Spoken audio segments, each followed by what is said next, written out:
ബൈക്കിന്റെ ശബ്ദം ഞാൻ കേട്ടു. അതാ പായസം എടുത്തോണ്ട് വന്നത്. ആ എന്താ ഒരു ഗൗരവം? ദേ, സോയിൽ ടെസ്റ്റിംഗ് റിപ്പോർട്ടുമായി ഗൗതം വരുമ്പോ തന്നെ തരാൻ പായസം ഉണ്ടാക്കി വെച്ച് കാത്തിരിക്കുമായിരുന്നു ഞാൻ.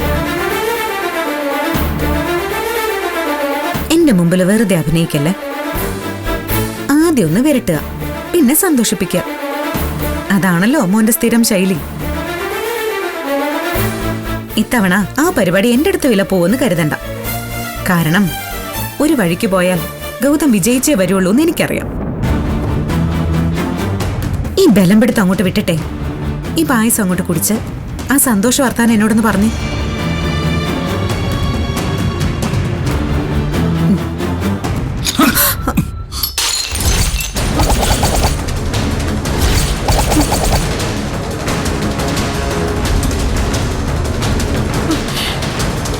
എന്താ ഗൗതം, എന്താ ഉണ്ടായത്? എന്തിനാ പായസം തട്ടിത്തെറിപ്പിച്ചത്?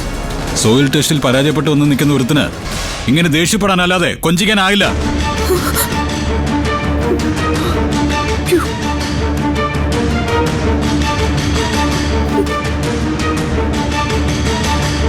നമ്മുടെ ആ പ്ലോട്ടിന്റെ മണ്ണ് ശരിയല്ലെന്ന്, അതുകൊണ്ട് ഫിറ്റ്നസ് സർട്ടിഫിക്കറ്റ് തരാനാവില്ലെന്ന്.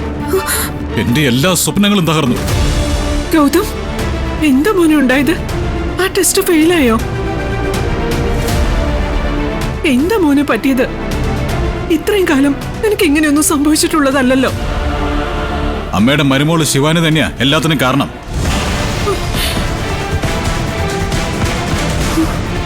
എന്നെ തോൽപ്പിക്കാനായിട്ട് അവള് കൂട്ടുപിടിച്ചിരിക്കുന്ന ആരെയാണെന്നറിയോ?